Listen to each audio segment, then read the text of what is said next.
Assalamualaikum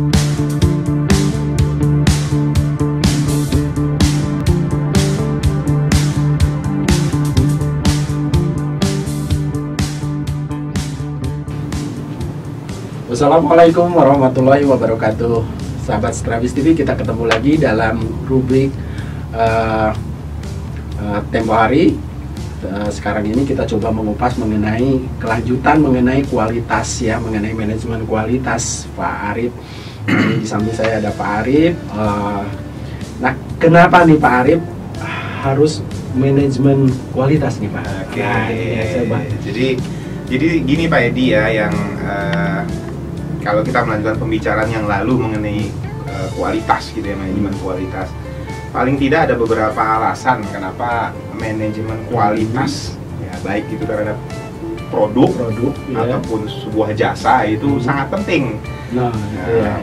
Pertama, tentunya sebagai seorang pebisnis, seorang entrepreneur, tentu para sahabat juga ingin memastikan reputasi yang sudah terjaga selama ini sudah ada, tentu inginnya tetap bertahan ya. Atau kalau yang baru memulai usaha, tentu ingin menghasilkan suatu produk atau jasa yang berkualitas. Kualitas itu apa? Kita sudah bicarakan di sesi sebelumnya kan, sesuatu yang bernilai dan di value tinggi oleh para customer atau para pelanggan. Tentu itu pertama. Jadi pertama masalah reputasi tentunya dan keinginan. Nah, itu Pak Edi, reputasi bisnis yang pertama. Yang kedua, dengan kita melakukan manajemen kualitas, kita bisa menurunkan biaya. Ya. Secara keseluruhan. Ya.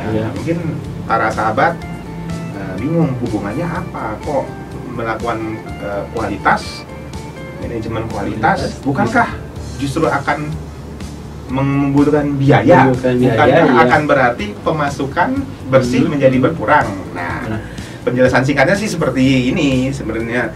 Karena penurunan biaya maksud saya karena manajemen kualitas salah satunya adalah kita melihat need-nya pasar atau customer itu apa saja. Jadi kita fokus hanya melakukan kita fokus melakukan hal-hal yang memang dibutuhkan oleh pasar.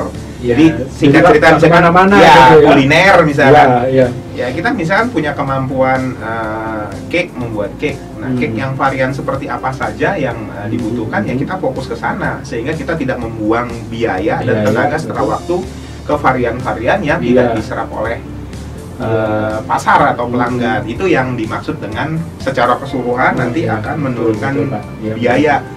Belum kalau kita bicara dari sisi peralatan, equipment, cara kerja, proses kerja, itu kalau kita perhatikan, kita observasi kualitas prosesnya dan lain sebagainya, itu akan membuat waktu produksi, waktu pelayanan, waktu delivery itu secara keseluruhan akan pendek.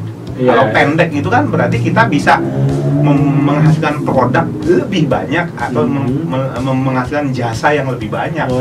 Jadi secara keseluruhan itu akan menurunkan biaya. Dengan menurunkan biaya tentu pemasukan ke seorang entrepreneur atau pengusaha jadi bertambah.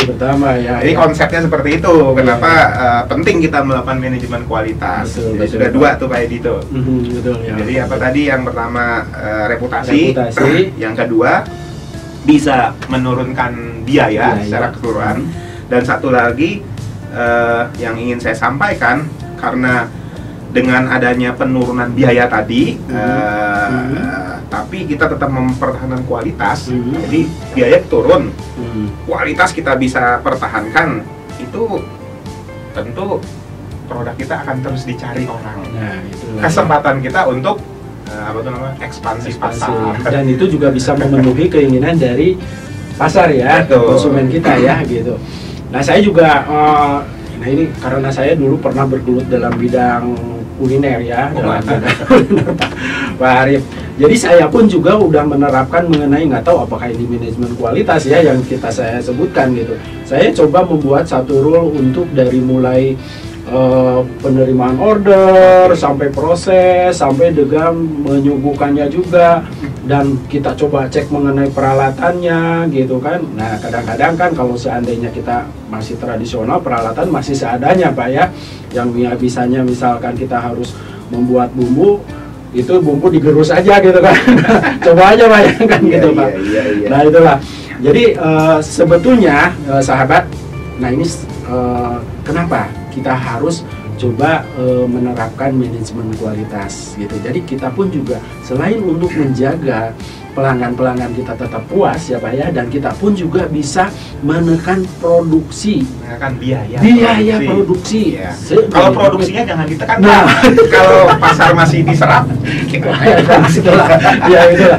Begitu Pak Arif. Jadi kita coba bisa menekan biaya produksi, dan selain itu pun juga kita juga tahu nih mungkin peralatan apa yang harus diperlukan ya Pak. Betul. Ya? Jangan beli semuanya dibeli. Ya, itu juga biaya kan Pak ya.